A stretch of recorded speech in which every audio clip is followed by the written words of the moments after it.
어디서 감히 시애미를 돼지우리 같은 6인실에 처박아? 내 아들이 뼈 빠지게 벌어다 준 돈 다 가져와 이 도둑년아. 마취해서 맞게어난 시어머니는 VIP 병동이 아니라는 이유로 병실 사람들이 모두 보는 앞에서 제 뺨을 온 힘을 다해 후려쳤습니다. 도둑년이요? 어머님이 그토록 자랑스러워하시는 귀한 아들 돈 여기 있으니까 똑똑히 보세요. 온간 백수 남편기를 살려주려 가장 노릇을 했던 제 미련한 인내심이 끊어지는 순간이었어요. 저는 가방에서 붉은색 통장 하나를 꺼내 시어머니의 가슴팍에 매몰차게 집어던졌습니다. 마이너스 7천만 원. 통장에 찍힌 빚을 본 시어머니는 거품을 물고 쓰러졌고 커피를 들고 들어오던 남편은 그 자리에 얼어붙었습니다. 며느리의 피를 빨아먹던 오만한 시댁과 무능한 남편. 이 통장 하나가 그들의 인생을 어떻게 시궁창으로 처박게 되는지 지금부터 제 지독하고도 통쾌한 복수극이 시작됩니다. 사연 시작 전에 구독 버튼을 눌러주시고 어디서 듣고 계신지 댓글에 남겨주세요. 그곳에 늘 행운이 가득하길 바라겠습니다. 마취에서 맞깨어난 시어머니의 눈꺼풀이 파르르 떨리기 시작했습니다. 저는 침대 옆 보조의자에 앉아서 젖은 수건을 짜고 있었죠. 6인실 병실 안에는 다른 환자들의 신음소리와 보호자들의 낮은 대화소리가 뒤섞여 있었습니다. 시어머니가 천천히 눈을 뜨더니 천장을 바라보다가 고개를 옆으로 돌리셨어요. 그러고는 커튼 너머로 보이는 낯선 얼굴들을 훑어보기 시작했습니다. 여기가 어디야? 저는 얼른 수건을 내려놓고 시어머니 쪽으로 몸을 기울였어요. 어머님, 수술 잘 끝났어요. 지금 회복실에서 병실로 옮겨오신 거예요. 병실? 이 병실이 지금 내 방이라고? 네, 어머니. 시어머니의 얼굴이 서서히 일그러지기 시작했습니다. 시어머니는 팔꿈치로 침대를 짚고 상체를 일으키려 애쓰시더니 주변을 한 번 더 둘러보셨습니다. 건너편 침대의 할머니가 밥을 드시고 계셨고 창가 쪽에서는 누군가 코를 골며 자고 있었습니다. 너 지금 제정신이야? 어머니, 왜 그러세요? 내가 분명히 1인실로 잡으라고 했지, 어? 시어머니는 이불을 거칠게 걷어내며 목소리를 높이셨어요. 병실 사람들의 시선이 일제히 우리 쪽으로 몰렸습니다. 어머님, 지금 1인실이 다 찼대요. 자리 나오는 대로 옮겨드릴게요. 돈 아끼려고 개수작 부리는 거 내가 모를 줄 알아? 그런 거 아니에요, 어머니. 우리 아들이 대기업 임원인데 감히 시애미를 이런 돼지우리에 처박아나? 돼지우리라는 단어가 튀어나온 순간 건너편 할머니가 들고 있던 숟가락을 탁 소리 나게 내려놓으셨어요. 저는 가슴이 쿵쾅거려서 양손을 모아 쥐었습니다. 어머님, 목소리 조금만 낮춰주세요. 다른 분들도 계시잖아요. 그 말이 떨어지기가 무섭게 시어머니의 손바닥이 제 왼쪽 뺨으로 날아들었습니다. 짝 하는 소리가 6인실 전체를 얼어붙게 만들었어요. 뺨이 얼얼하다 못해 귀까지 울렸습니다. 이게 감히 어디서 시애미한테 주둥이를 놀려? 어머니, 내 아들 벌어온 돈으로 호강하는 주제에 이런 거 하나 똑바로 못 챙겨? 저는 입술을 꽉 깨물었습니다. 뺨이 아픈 것보다 아들 돈으로 호강한다는 그 말이 더 시리게 박혔습니다. 지난 5년간 제가 밤을 새워가며 번역해서 벌어들인 돈이 머릿속을 스쳐 지나갔습니다. 남편의 대기업 월급인 척 포장해서 시댁에 꼬박꼬박 붙였던 그 돈들이었죠. 매달 시어머니 용돈, 시아버지 제삿날 비용, 시누이 아이들 학원비까지. 저는 천천히 자리에서 일어났습니다. 시애미 말이 끝나지도 않았는데 어딜 움직여? 저는 대답 없이 의자 밑에 내려놓았던 제 가방을 집어들었습니다. 가방 안쪽 지퍼를 열자 붉은색 표지의 통장이 손에 잡혔습니다. 제가 몇 달 전부터 이날만을 기다리며 품고 다녔던 물건이었죠. 그게 뭐야? 저는 통장을 꺼내서 한 손에 움켜쥐었습니다. 그러고는 시어머니의 가슴팍을 향해 있는 힘껏 던졌어요. 통장이 시어머니 가슴에 맞고 이불 위로 툭 떨어졌습니다. 어머님이 그렇게 믿고 계신 아들 돈 한번 확인해 보세요. 뭐가 어째?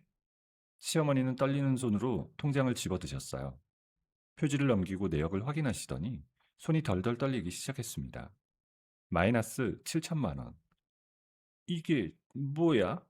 이게 무슨 일이야? 어머님 아들 3년 전에 회사 잘렸어요. 지금 뭐라고 했어? 3년이요. 어머님, 3년 동안 방구석에서 게임하고 주식하고 코인하고.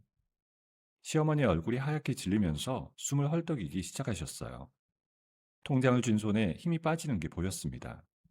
그때 병실 문이 드르륵 열렸어요. 양손에 아이스 아메리카노 두 잔을 들고 들어오던 남편이 이 광경을 보고 문 앞에 그대로 멈췄습니다. 어머니, 왜 그러세요? 남편의 손에서 커피가 주르륵 미끄러져 바닥에 떨어졌어요. 플라스틱 컵이 깨지면서 갈색 액체가 병실 바닥에 쫙 퍼졌습니다. 얼음 조각들이 사방으로 튀었어요. 너, 너 회사 차렸어? 어머니, 그게 잘 됐네. 마침 오셨네. 저는 가방에서 또 다른 서류 뭉치를 꺼내 들었습니다. 지난 3년간 제 통장에서 남편과 시댁 계좌로 빠져나간 송금 내역서였어요. 수백 장에 달하는 그 종이 뭉치를 저는 남편의 얼굴을 향해 허공으로 흩뿌렸습니다. 하얀 종이들이 병실 천장까지 솟아올랐다가 눈처럼 쏟아져 내렸습니다. 여보, 진정해, 응? 진정? 내가 지금 진정하게 생겼어? 사람들 보잖아. 일단 나가서 얘기하자. 왜? 이제 와서 사람들 눈이 무서워? 시어머니가 가슴을 움켜쥐며 침대 위로 털썩 쓰러지셨습니다. 눈이 뒤집히고 입가에 거품이 일기 시작했어요. 건너편 할머니가 비명을 지르며 비상벨을 눌렀습니다. 병실 스피커에서 요란한 호출음이 울렸고 복도에서 간호사들이 달려오는 발소리가 들렸습니다. 어머니, 어머니! 저는 바닥에 흩어진 송금 내역서들을 밟으며 문 쪽으로 걸어갔어요. 의료진들이 침대를 둘러싸고 시어머니의 혈압을 확인하는 소리가 등 뒤로 들려왔습니다.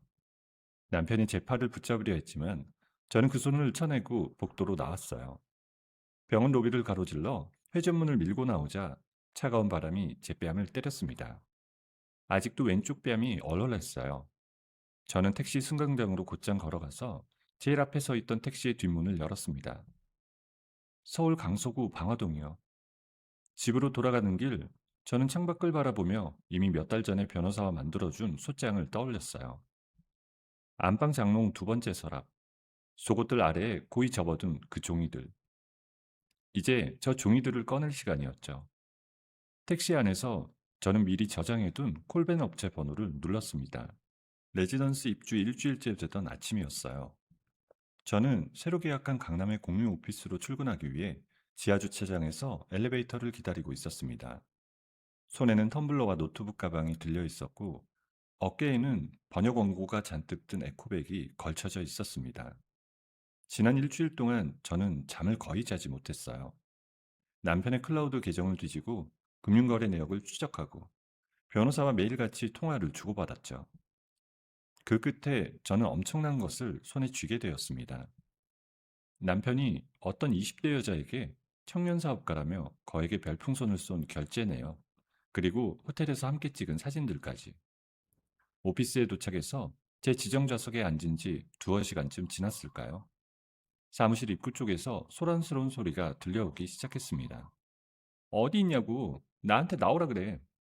건물 직원이 막아서는 소리와 함께 하이힐 굽이 바닥을 찍는 소리가 점점 가까워졌습니다. 유리문이 벌컥 열리더니 짙은 화장의 원피스를 입은 젊은 여자가 라이브 방송용 카메라를 한 손에 들고 제자리로 성큼성큼 걸어왔습니다. 제 앞에 도착한 여자는 카메라를 제 얼굴에 들이대면서 소리쳤어요. 네가 그 인간 와이프야? 저는 천천히 노트북에서 손을 떼고 의자를 뒤로 빼며 일어섰습니다. 누구신데요? 시치미 떼지 마. 네 남편이 나한테 얼마를 뜯어낸지 알아?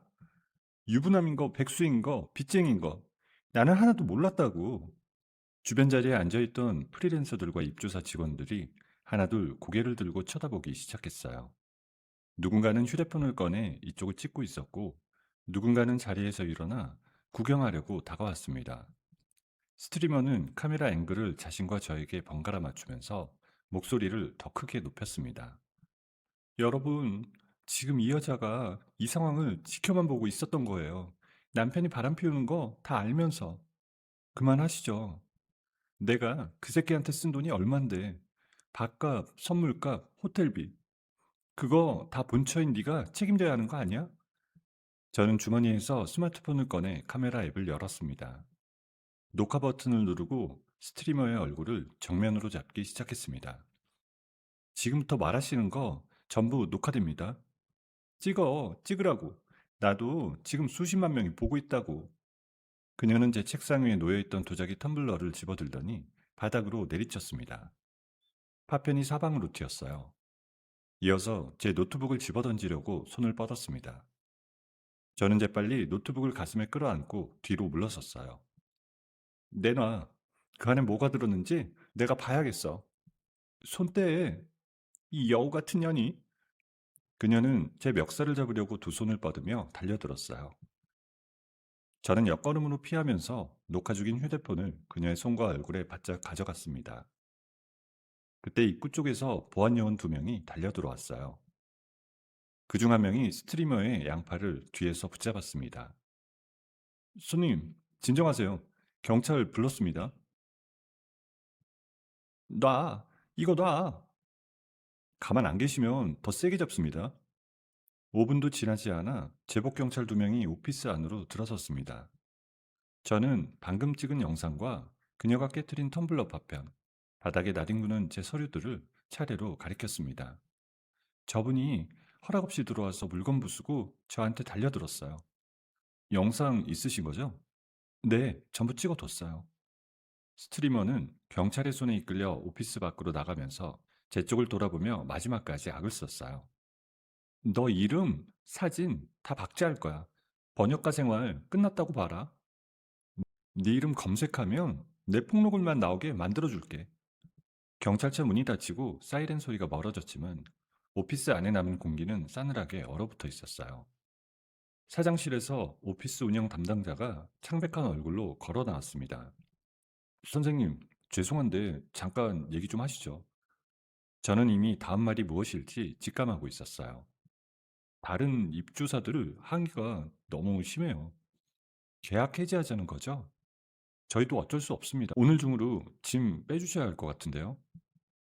저는 묵묵히 박스를 받아서 제 짐을 정리하기 시작했습니다. 깨진 텀블러 조각을 쓸어 담고 흐트러진 원고들을 다시 파일에 끼워 넣었어요. 휴대폰에 불이 나게 알림이 울리기 시작한 건 그때부터였습니다. 메인으로 삼고 있던 세 곳의 출판사에서 연달아 메시지가 도착했습니다. 프로젝트 보류, 일정 재검토, 내부 회의 후 연락. 전부 같은 말을 다른 표현으로 적어 놓은 거였죠. 스트리머가 자기 팬카페에 올렸다는 글도 링크로 날아왔습니다. 유명 번역가의 이중생활. 남편 빼앗긴 여자의 복수 시작됩니다. 라는 제목 아래 제 얼굴 사진이 버젓이 박혀 있더군요. 저는 헛웃음이 나왔습니다. 박스 두 개를 카트에 싣고 건물 현관을 빠져나오는데 건물 앞 도로에 검은색 세단 한 대가 비상등을 켠 채 서 있는 게 보였습니다. 운전석 문이 열리더니 깔끔한 수트 차림의 남자가 내려서 제 쪽으로 다가왔습니다. 저는 그 사람이 누군지 단번에 알아봤어요. 지난달 북페어에서 명함을 주고받은 적이 있었거든요. 업계 1위 대형 출판사의 편집장 강재민이었습니다. 소식 듣고 바로 왔습니다. 무슨 소식을요? 인터넷에 떠도는 얘기들 다 봤다는 얘기입니다. 그래서요? 비웃으러 오셨어요? 그 반대입니다. 그는 안주머니에서 새 명함을 꺼내 제게 건넸습니다.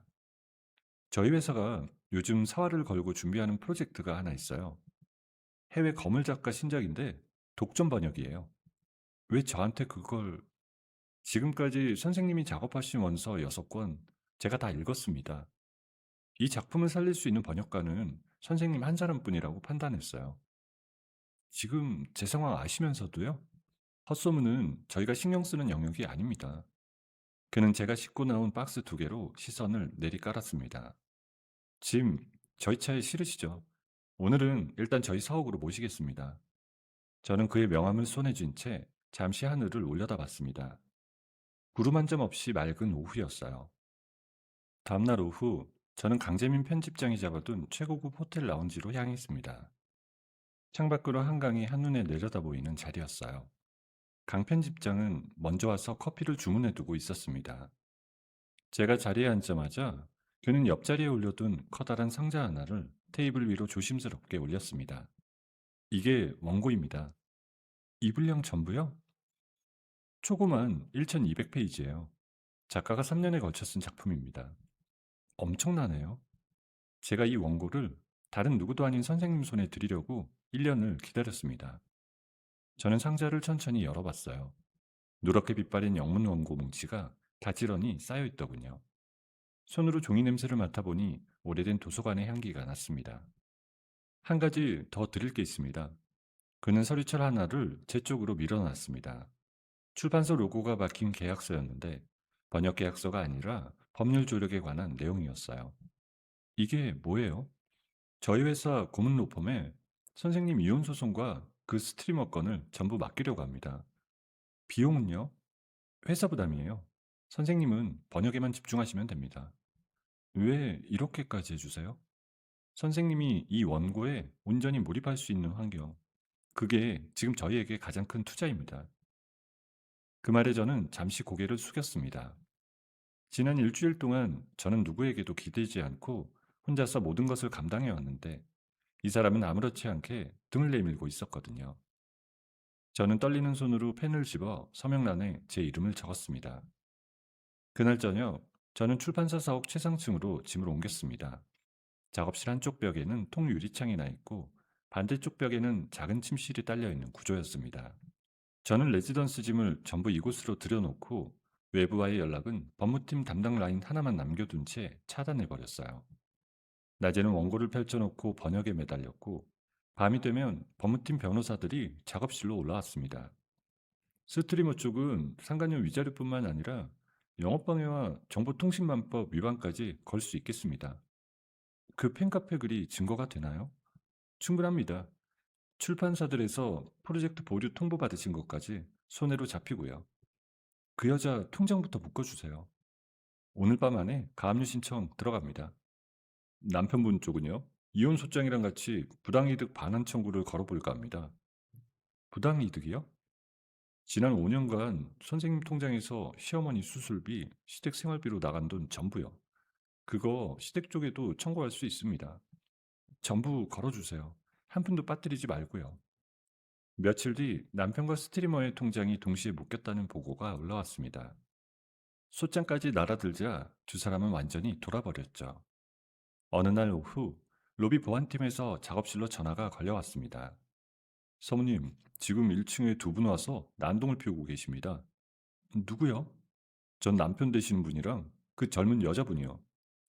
경찰 부르시고 접근 못하게 막아주세요. 저는 전화를 끊고 창가로 걸어갔습니다. 로비 앞 광장에서 남편이 출판사 건물 유리문을 두드리며 고함을 지르고 있었고 스트리머는 바닥에 주저앉아 머리를 쥐어뜯고 있었습니다.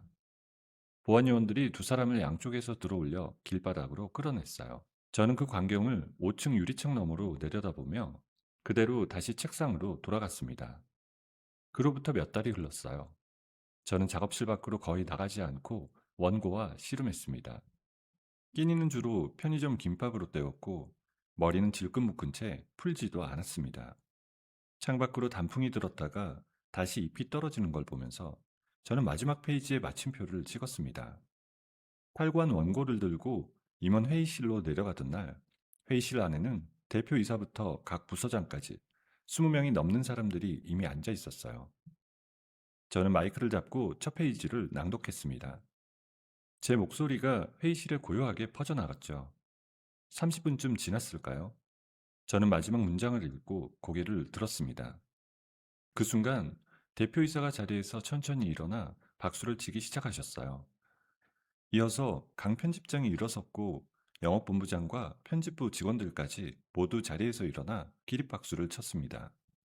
누군가는 눈가를 훔치고 있었고 누군가는 고개를 끄덕였어요. 이 작품 이제 우리 손에서 떠나도 됩니다. 선생님, 정말 수고 많으셨습니다. 감사합니다. 저도 이 작품을 만나서 영광이었어요.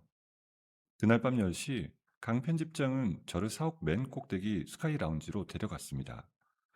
라운지 전체를 통째로 비워두고 창가 자리에 샴페인 한 병이 준비되어 있었습니다. 서울 야경이 발밑으로 쫙 펼쳐져 있었어요. 오늘 이 순간을 오래 기억할 것 같습니다. 저도요. 한 가지 여쭤봐도 될까요? 네, 말씀하세요. 지난 몇 달 그 좁은 작업실에 선생님 혼자 두는 게 저한테도 쉽지 않았습니다.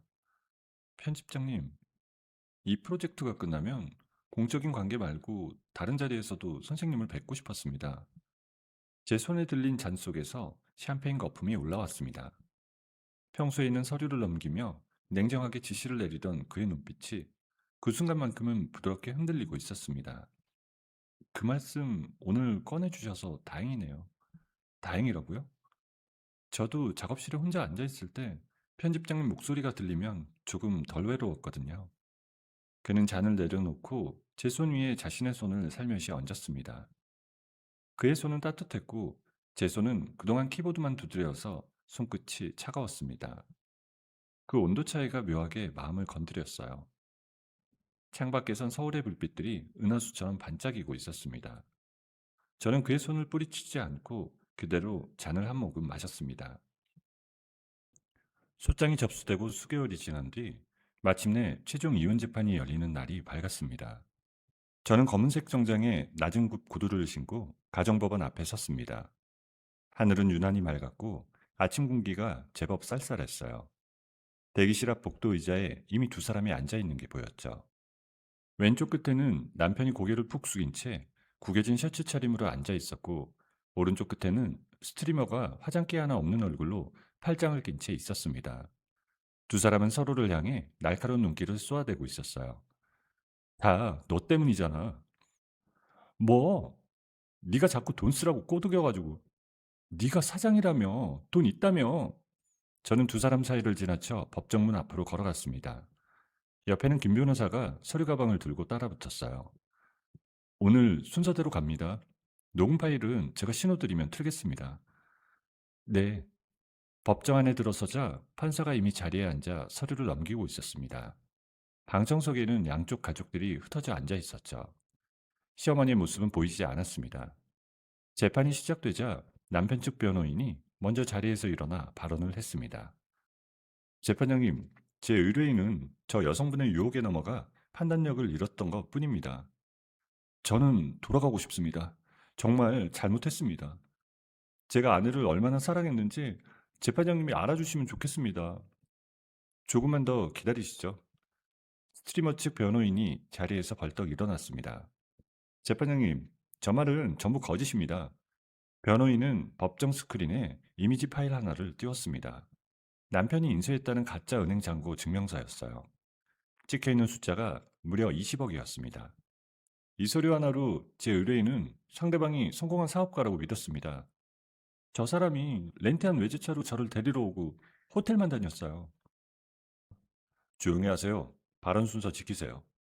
저는 그 자리에서 제 옆에 앉은 김 변호사에게 조용히 눈짓을 보냈습니다. 김 변호사는 고개를 살짝 끄덕이더니 재판부에 증거 제출을 신청했습니다. 재판장님, 저희 쪽 증거 제1호, 제2호 제출하겠습니다. 법정 스피커에서 녹음된 목소리가 흘러나오기 시작했습니다. 우리 이번 주말에 부산 가자. 바다 보고 오자. 또 호텔이야? 마누라는 안 찾아? 그 여자 번역이나 하는 여자야. 신경 안 써도 돼.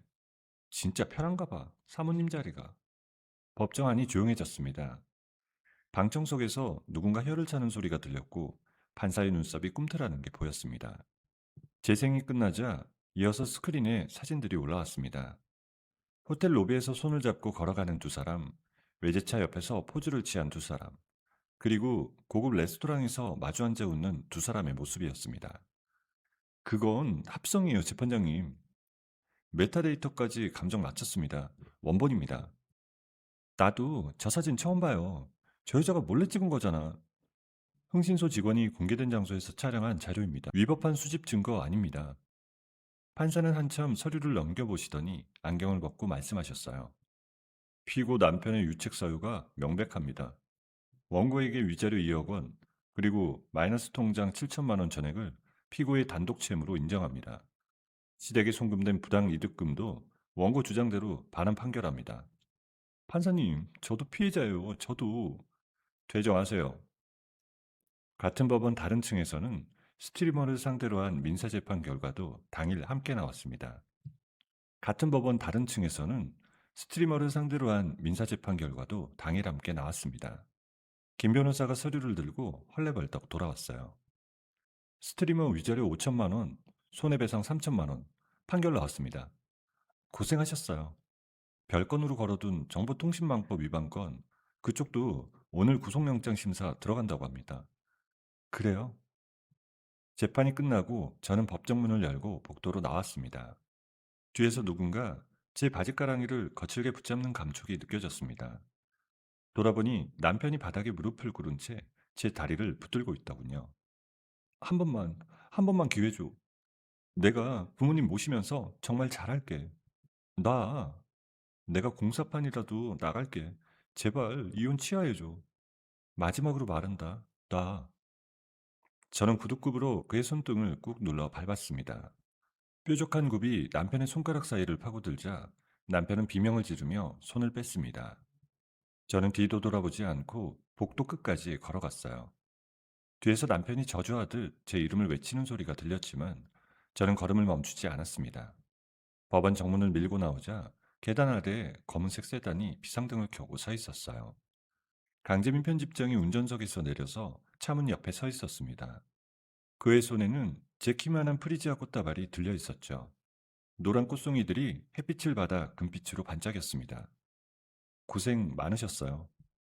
편집장님, 오늘 일정은 전부 비워뒀어요. 가고 싶은 대로 모실게요. 일단은 커피 한 잔이요. 그는 조용히 웃으며 조수석 문을 열어주었습니다. 저는 꽃다발을 품에 안고 조수석에 몸을 실었어요. 차 문이 닫히는 순간 등 뒤로 큰 소란이 터져나왔습니다. 법원 계단 앞에서 스트리머 측 남자 일행 서너시 남편의 멱살을 잡고 흔들기 시작한 겁니다. 네가 우리 돈 다 떼먹었잖아. 어딜 도망가? 놔라. 나도 피해자야. 경찰 2명이 달려와 끼어들었지만 남편은 일행들의 손에 반쯤 끌려 순찰차 쪽으로 이동하고 있었어요. 차창 너머로 그 광경을 바라보던 저는 천천히 시선을 걷었습니다. 출발할까요? 네, 가요. 차가 법원 앞길을 빠져나가는 동안 저는 무릎 위에 놓인 꽃다발에 얼굴을 묻었습니다. 프리지아 향기가 코끝으로 밀려들었습니다. 재판 승소한 다루 제가 번역한 책이 서점 매대에 깔렸습니다. 출간 첫 주 만에 교보문고, 영풍문고, 예스24 종합 1위를 전부 석권했습니다. 평일 오후인데도 서점 매대 앞에는 제 책을 집어드는 사람들이 줄을 섰고 인스타그램과 블로그에는 책 사진이 하루에도 수천 장씩 올라왔습니다. 신문사 문화부 기자들은 제 번역을 극찬하는 칼럼을 앞다투어 썼습니다. 한국어의 결을 살린 번역의 새로운 경지라는 헤드라인이 걸렸고 올해의 번역가라는 수식어가 제 이름 앞에 따라붙기 시작했습니다. 출판사 측은 저의 성과를 기념하기 위해 대규모 출간 기념 파티를 열었습니다. 장소는 광화문 한복판의 5성급 호텔 그랜드 볼륨이었습니다. 저는 검은색 실크 드레스를 입고 머리를 단정하게 올린 채 입장했습니다. 볼룸 안에는 문학계, 출판계, 언론계 인사들이 수백 명 모여 있었어요. 강재민 편집장은 단상에 올라 마이크를 잡았습니다. 오늘 이 자리의 주인공이신 이분을 저희 출판사의 가장 소중한 파트너라고 소개하고 싶습니다. 이 작품은 이분의 손을 거치지 않았다면 지금 여러분이 읽고 계신 그 책이 아니었을 겁니다. 박수 소리가 홀을 가득 채웠습니다. 저는 연단으로 올라가 짧게 감사 인사를 전했습니다. 인사가 끝난 뒤 저는 사람들의 축하 인사를 받으며 볼룸 안을 천천히 돌아다녔습니다. 기자들의 카메라 플래시가 연신 터졌고 출판계 원로들이 제 손을 잡으며 덕담을 건넸습니다. 사람들에게 둘러싸여 한참을 웃다 보니 목이 바짝 말랐습니다. 저는 잠시 인파를 피해 볼룸 옆에 딸린 발코니로 빠져나왔습니다. 밤 공기가 차가웠고 광화문 거리의 불빛들이 아래로 펼쳐져 있었어요. 얼마 지나지 않아 뒤에서 인기척이 느껴졌습니다. 돌아보니 강 편집장이 샴페인 2잔을 들고 다가오고 있었어요. 좀 숨이 막혔죠.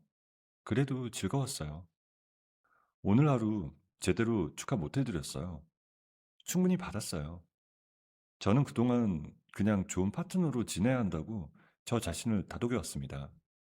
그런데요, 오늘 연단에서 이야기하시는 모습을 보면서 더는 그 선을 못 지키겠다고 생각이 들었어요. 저도요. 저도 그 선 진작에 넘었어요. 그는 제 샴페인 잔에 자신의 잔을 부드럽게 부딪혔습니다. 유리가 맞닿으면서 맑은 소리가 울려 퍼졌어요. 발코니 아래에서 자동차 경적이 멀리서 들려왔고 광화문의 가로등이 은은하게 빛나고 있었습니다. 저는 그의 옆에 바짝 붙어 서서 함께 야경을 내려다봤습니다. 그 시각 도시 반대편 쪽방촌에는 시어머니가 휠체어에 앉아 텔레비전 화면을 노려보고 있었습니다. 뉴스 문화 코너에 제 얼굴이 크게 나오고 있었거든요. 올해 최고의 번역가, 베스트셀러 작가 반열에 오르다 라는 자막 아래 제가 단상에서 마이크를 잡고 있는 영상이 흐르고 있었습니다. 시어머니는 벌떡 일어서려다 관절이 말을 듣지 않아 주저앉으셨어요. 에이, 이 년이 내 아들 돈으로 호강하더니 이제 아주 여왕 행세를 해? 시어머니는 옆에 놓인 지팡이를 손으로 부여잡고 천천히 몸을 일으키셨어요. 벽장에서 낡은 가방을 꺼내더니 서랍 안쪽에 있던 대형 가위를 집어 가방 안에 쑤셔 넣었습니다. 다음날 아침 8시, 저는 조조 편집회의를 위해 출판사 본사로 출근했어요. 회전문을 밀고 1층 로비로 들어서는데 로비 한가운데 서 있는 제 대형 홍보 배너가 시야에 들어왔습니다. 그런데 배너 앞에 웬 노인이 서 있었습니다. 몸집이 작은 노인이 배너 쪽으로 손을 뻗고 있었는데 손에 들린 건 번쩍이는 대형 가위였어요. 이 더러운 년아! 배너를 가위로 북북 찢는 소리가 로비 전체에 울렸습니다. 제 얼굴이 찍힌 사진이 세로로 쭉 갈라지며 바닥에 떨어졌어요. 출근하던 직원들과 경비원들이 놀라서 멈춰 섰습니다. 저는 심장이 한 박자 멎는 기분이었지만 발을 뗐습니다. 제 발소리를 들은 시어머니가 고개를 획 돌렸어요. 너 거기서 우리 아들 돈 갈취해서 책 내고 돈 벌어? 그게 사람이 할 짓이야? 어머님, 지금 뭐 하시는 거예요? 네가 한 짓을 생각해. 네가 우리 아들을 감옥에 보냈잖아. 시어머니는 가위를 바닥에 집어던지고 저를 향해 두 팔을 벌리고 달려들었습니다. 제 머리채를 잡으려는 의도가 뚜렷했어요. 로비의 직원들이 비명을 질렀습니다. 과거라면 저는 얼어붙은 채 당하고만 있었을 거예요. 그런데 오늘은 달랐습니다. 저는 한 발 앞으로 나가 시어머니의 두 팔목을 양손으로 맞잡아 틀었습니다. 그러고는 관절을 꺾듯 비틀어 시어머니의 두 팔을 등 뒤로 넘겼어요. 시어머니의 몸이 앞으로 꺾이며 로비 바닥에 무릎을 찧었습니다. 아이, 이거 놔! 경찰 올 때까지 이 자세 그대로 계세요. 이년이 시애미를 우습게 알고? 시어머니 아니에요. 남남이에요. 보안요원 2명이 달려와 시어머니의 양쪽을 맡았습니다. 한 명이 시어머니의 어깨를 눌러 바닥에 완전히 엎드리게 했고 다른 한 명이 무전으로 경찰을 호출했습니다.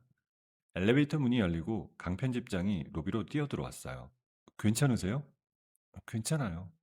다친 데 없어요. 팔 보여주세요. 편집장님, 저 지금 녹화 계속 할 거예요. 그러세요. 제가 옆에 있을게요.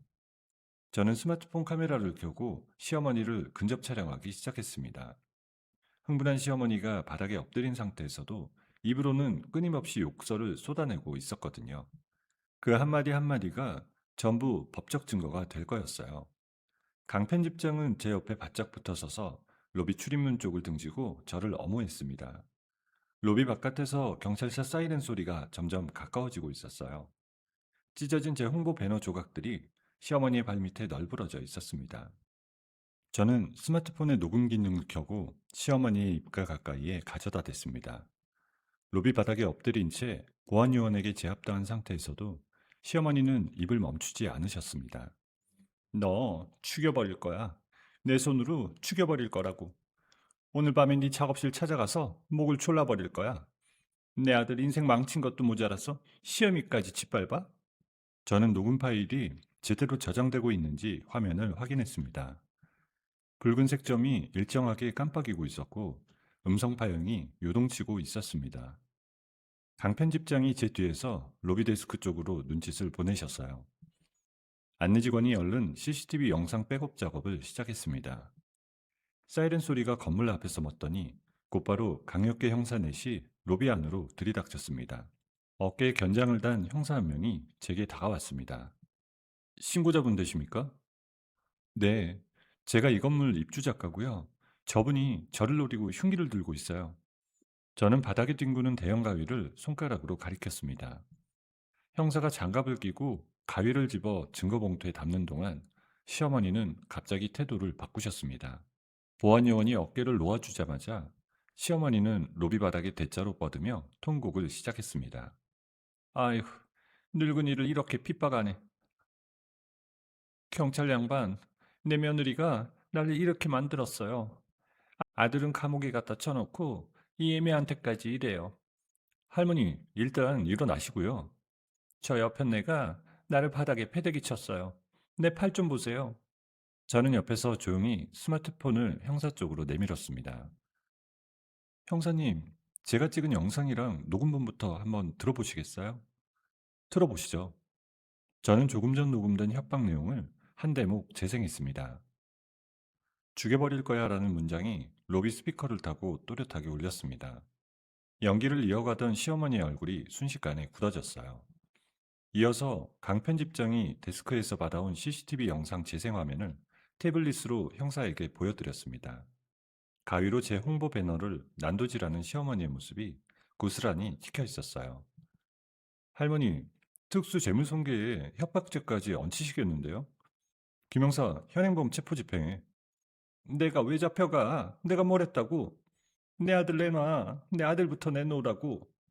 수갑이 시어머니의 두 손목에 채워지는 순간 제 심장 한구석에 오래 얹혀있던 무거운 돌덩이 하나가 툭 떨어져 나가는 기분이 들었습니다. 형사들이 시어머니의 양팔을 부축해 현관 쪽으로 끌고 갔어요. 시어머니는 끌려가는 내내 제 이름을 외치셨습니다. 너 두고 봐. 내가 이대로 안 끝내. 저는 팔짱을 낀 채 회전문 바깥까지 시어머니가 끌려 나가는 모습을 끝까지 지켜봤습니다. 경찰차 뒷문이 닫히고 사이렌이 다시 울리기 시작했어요. 강 편집장이 제 옆으로 다가오셨습니다. 좀 앉으세요. 안색이 하얗습니다. 아니요. 지금 바로 법원 가야 해요. 지금요? 쇠가 뜨거울 때 두들겨야죠. 법무팀 차 대기시켜주세요. 오늘 접근금지 가처분 신청 무조건 접수하고 퇴근할 거예요. 강 편집장은 바로 법무팀장에게 전화를 걸어 서류 준비를 지시했습니다. 30분 뒤 저는 김 변호사와 함께 서울가정법원 청사 안으로 걸어 들어갔어요. 김 변호사의 서류 가방 안에는 지난 병실 폭행 사건의 진단서, 오늘 아침 로비에서 벌어진 흉기 난동 영상, 그리고 협박 녹음 파일까지 고스란히 들어있었습니다. 반경 100m 접근 금지 걸 겁니다. 더 가능하면 200m로 해주세요. 사안이 중대해서 100m도 파격적인 수치입니다. 이건 뚫어낼 자신 있습니다. 서류 접수를 마치고 돌아온 다음날 오후 김 변호사에게서 전화가 왔습니다. 인용됐습니다. 단 하루 만에요. 빠르네요. 판사도 어지간히 사안이 심각하다고 본 것 같아요. 반경 100m 전화 문자 일체 금지 떨어졌어요. 시어머니는 관할 경찰서 유치장에 수감된 채 조사를 받고 계셨습니다. 그 유치장 안으로 경찰관이 종이 2장을 넣어 전달했습니다. 한 장은 법원이 발부한 접근금지 결정문이었고, 다른 한 장은 저희 측 법무팀이 제기한 수천만 원 규모의 기물파손 손해배상 청구서였어요. 종이를 집어들어 한 줄을 읽어 내려가던 시어머니는 그 자리에서 눈을 뒤집고 앞으로 푹 쓰러지셨습니다. 경찰관들이 바로 유치장 문을 열고 들어갔지만 시어머니의 오른쪽 팔다리는 이미 축 늘어져 있었습니다. 구급차에 실려간 시어머니는 경증 뇌졸중 진단을 받고 병원에 입원하셨어요. 오른쪽 반신에 마비 증세가 남아 혼자 일어설 수 없는 상태가 되셨습니다. 같은 날 오후 전 남편은 검찰 조사실로 구속 소환되었습니다. 수백 명의 사람들에게서 투자금 명목으로 10억 원 넘는 돈을 끌어모은 뒤 그 돈을 전부 개인 유흥과 코인 투기에 탕진한 사건의 주범으로 지목된 거였어요. 며칠 뒤 오전 김 변호사가 제 작업실로 올라와 보고를 마쳤습니다.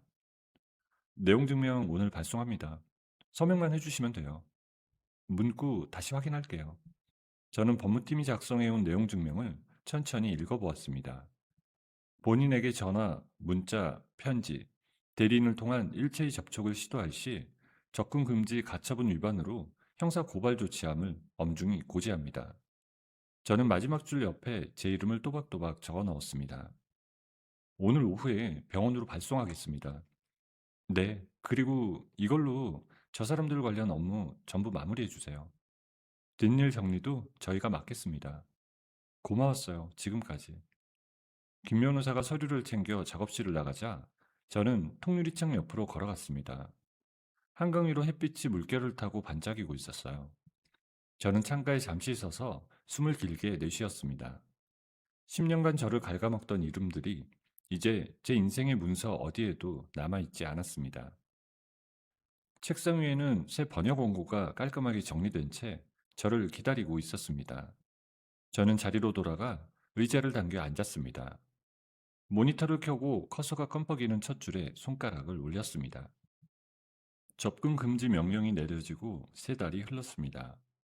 그 사이 전 남편의 형사재판이 진행되었고 판결이 나왔다는 소식이 신문 사회면에 작게 실렸습니다. 출근길에 김 변호사가 전화를 걸어왔습니다. 오늘 아침에 판결 나왔습니다. 징역 3년 실형이에요. 항소한대요? 할 거라고 해요. 그런데 양형 감경 여지가 거의 없답니다. 알겠어요. 변호사님도 이제 그쪽 일 신경 쓰지 마세요. 네, 이제 진짜 끝났습니다. 저는 전화를 끊고 창밖을 바라봤습니다. 서울의 봄 햇살이 사무실 안으로 부드럽게 스며들고 있었습니다. 전 남편은 수의를 입고 수감됐고 그 소식을 전해 들은 시어머니는 휠체어에 의지한 채 구치소 면회실까지 찾아갔다고 하더군요.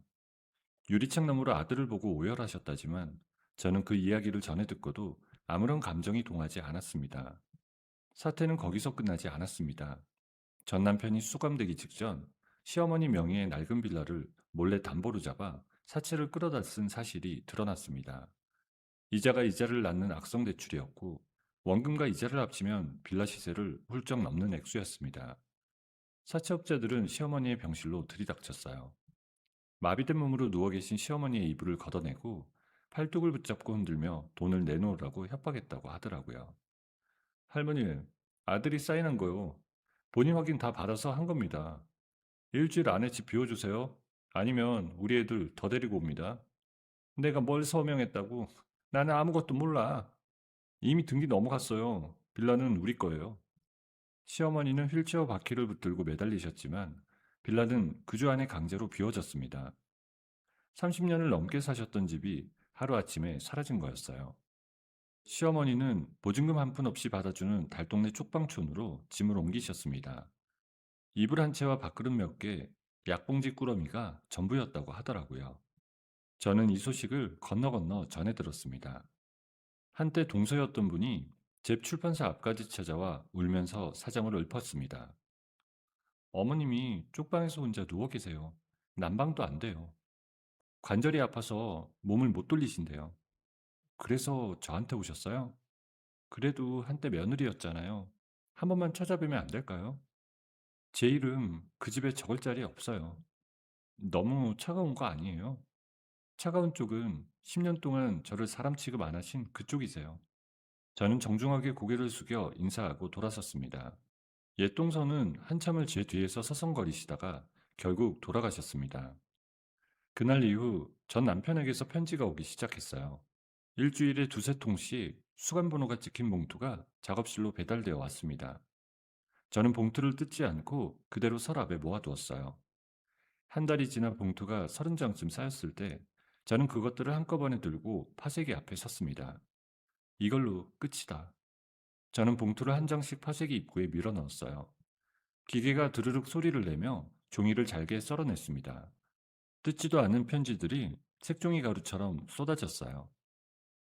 마지막 봉투가 들어가는 순간 저는 길게 숨을 내쉬었습니다. 그리고 남은 시간을 전부 제 작품과 강재민 편집장과의 시간에 쏟기로 결심했습니다. 어느 날 저녁 강 편집장이 제 작업실로 올라와 조심스럽게 서류 한 장을 내밀었습니다. 이거 한번 봐주세요. 이게 뭐예요?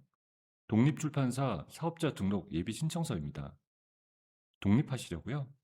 혼자는 아니고요. 공동대표 함께 해주시겠어요? 저는 서류에서 눈을 떼고 그의 얼굴을 바라봤습니다.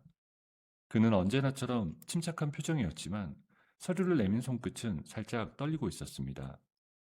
지금 저한테 청혼하시는 거예요? 아니면 사업 제안하시는 거예요? 오늘은 일단 사업 제안입니다. 그럼 오늘은 사업만 수락할게요. 그 뒷말은 언제든 기다리겠습니다. 저는 그의 손에서 펜을 받아 공동 대표란에 제 이름을 적어 넣었습니다. 펜 쪽이 종이를 긁는 소리가 유난히 또렷하게 들렸습니다. 그 순간 제가 짊어지고 있던 지난 5년의 무게가 실제로 손끝에서 미끄러져 나가는 것 같았습니다. 2달 뒤 우리 둘의 이름이 나란히 적힌 간판이 종로 한복판의 오래된 빌딩 4층에 올라갔습니다. 문학 번역 전문 독립 레이블이라는 작은 글자 아래 제 이름과 강재민의 이름이 함께 박혀 있었습니다. 오픈 첫날 아침 사무실 앞 복도에는 화환이 끝도 없이 늘어섰습니다. 출판계 선배들, 동료 번역가들, 신간을 함께 작업했던 해외 작가의 에이전트까지 꽃을 보내주셨습니다. 노란 장미, 흰 백합, 붉은 거베라가 알록달록하게 꽃길을 만들었어요. 정말 이날이 오네요. 저는 아직도 실감이 안 나요. 저랑 같이 출근하는 거 마음에 드세요? 생각보다 훨씬 마음에 들어요. 그는 제 손을 잡고 꼭 쥐었습니다. 그의 손바닥은 여전히 따뜻했고 제 손은 더 이상 차갑지 않았습니다. 키보드를 두드리던 손끝에도 이제는 핏기가 돌았습니다. 직원들이 박수를 치며 우리 두 사람을 바라보고 있었어요. 저는 오픈 기념 현판 앞에 서서 잠시 고개를 숙였습니다. 지난 5년, 고작 5년이었는데 저는 100년을 산 사람처럼 지쳐 있었죠. 병실에서 뺨을 맞던 아침, 통장을 집어던지던 손끝, 공유 오피스에서 깨지던 텀블러, 법정에서 울려 퍼지던 녹음 속 제 남편의 목소리. 그 모든 장면이 지금의 저를 여기까지 데려왔다는 걸 저는 이 자리에서야 비로소 받아들였습니다. 저는 손목에 찬 은색 팔찌를 만지작거리며 사무실 안으로 걸음을 옮겼습니다. 새 작업실 책상 위에는 제 이름이 새겨진 황동 명패가 놓여 있었어요. 그 명패 옆으로 아침 햇살이 사선으로 길게 내려앉고 있었습니다.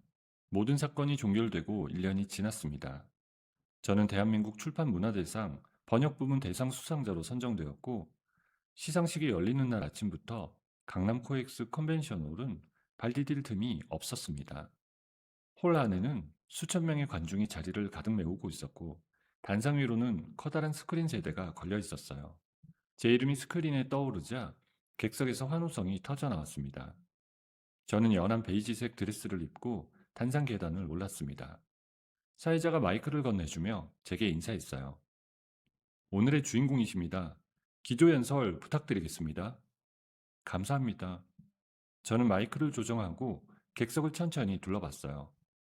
정면에서 강재민 대표가 카메라를 들고 저를 바라보고 있었고 그 옆자리에는 저희 독립 레이블 직원들이 나란히 앉아 있었습니다. 5년 전 저는 한 병실 안에서 뺨을 맞고 있었어요. 제가 벌어온 돈을 남편 월급이라고 포장해서 바친 죄였어요. 그 순간 저는 사람이 아니라 누군가의 기생충처럼 취급받고 있었습니다. 객석이 조용해졌어요. 저는 그날 제 인생의 주도권을 다시 제 손에 쥐기로 결심했습니다. 지난 5년 저는 잃은 것보다 얻은 것이 훨씬 많았어요. 여러분이 지금 들고 계신 그 책 한 권, 그 한 권이 저에게는 삶의 증거입니다. 감사합니다. 제 연설이 끝나자 객석에서 의자 끄는 소리가 한꺼번에 일어났습니다. 수천 명의 관중이 자리에서 일어나 박수를 치기 시작했어요. 박수 소리가 컨벤셔널 천장에 부딪혀 울려 퍼졌습니다. 누군가가 제 이름을 연호하기 시작했고 그 소리는 파도처럼 홀 전체로 번져나갔습니다. 저는 단상 위에서 고개를 숙여 인사했어요. 속눈썹 끝에 맺힌 눈물이 조명 아래에서 반짝였습니다. 단상에서 내려오자 강 대표가 가장 먼저 제게 다가왔어요. 그는 주변의 시선을 아랑곳하지 않고 저를 꼭 끌어안았습니다. 자랑스러워요. 세상에서 제일. 나 진짜 울 뻔했어요. 울어도 돼요, 오늘은. 나중에 올게요. 지금은 팬들한테 가봐야 해요. 시상식 직후 홀 옆 사인회장에는 이미 수백 명의 독자들이 제 책을 품에 안고 길게 줄을 서 있었습니다. 저는 테이블 앞에 앉아 한 사람씩 눈을 맞추며 펜을 움직였습니다. 당신 삶의 주인공은 당신이에요. 저는 책의 속표지에 그 한 문장을 적어드렸어요. 펜 쪽이 종이를 긁는 소리가 사인회장의 공기 안에 조용히 섞여들었습니다. 팬들과의 만남이 끝난 뒤 시계는 어느새 저녁 8시를 가리키고 있었어요. 강 대표가 시상식장 뒤편에서 저를 기다리고 있었습니다. 오늘 일정 아직 하나 남았어요. 뭔데요? 따라와요. 그의 차가 도착한 곳은 우리 두 사람이 1년 반 전에 처음 손을 잡았던 그 호텔 스카이 라운지였어요. 그런데 라운지 안에 손님이 아무도 없었습니다. 라운지 전체가 대관된 상태였고 창가 쪽 테이블에는 수백 송이의 흰 장미가 아치를 이루고 있었습니다. 저는 입구에서 그 광경을 보고 걸음을 멈췄어요. 이게 다 뭐예요? 들어와요. 여기 앉아요. 저는 창가 자리로 안내받아 앉았습니다. 테이블 위에는 촛불이 일정한 간격으로 일렁이고 있었고 창밖으로는 서울의 야경이 광활하게 펼쳐져 있었습니다. 강 대표가 제 맞은편이 아니라 제 쪽으로 걸어와 한쪽 무릎을 꿇었습니다. 그의 손에 작은 벨벳 상자가 들려 있었어요. 당신은 이제 번역가로서 독립한 사람이잖아요. 그러니까 이제 한 사람의 여자로서도 내 옆에 서주시겠어요? 우리 서로의 인생이라는 소설을 함께 번역해 나가고 싶어요. 그가 벨벳 상자를 열자 다이아몬드 반지가 촛불빛을 받아 투명하게 반짝였습니다. 저는 손으로 입을 막고 고개를 끄덕였어요. 눈에서 뜨거운 것이 주르륵 흘러내렸습니다. 할게요. 당신이랑 할게요. 고마워요. 그는 제 왼쪽의 악지에 반지를 끼워주었습니다. 반지가 제 손가락에 꼭 맞게 들어가는 순간 그가 일어서서 제 이마에 부드럽게 입을 맞추었습니다. 저는 그의 목을 끌어안고 귓가에 속삭였어요. 내 인생의 다음 장 같이 써줘서 고마워요. 아직 시작도 안 했어요. 다음날 아침 저는 새로 이사한 한강뷰 펜트하우스의 통창 앞에 섰습니다. 통 유리창 너머로 한강이 아침 햇살을 받아 눈부시게 반짝이고 있었고 강변을 따라 러닝을 즐기는 사람들의 실루엣이 작게 점점이 찍혀 있었습니다.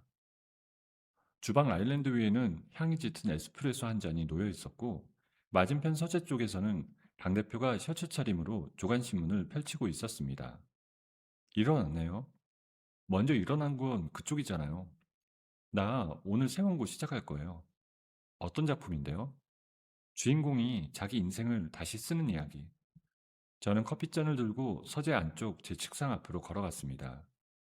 책상 위에는 영문 원고 뭉치가 가지런히 놓여 있었고 노트북 옆으로는 제 이름이 새겨진 황동 명패가 빛나고 있었습니다.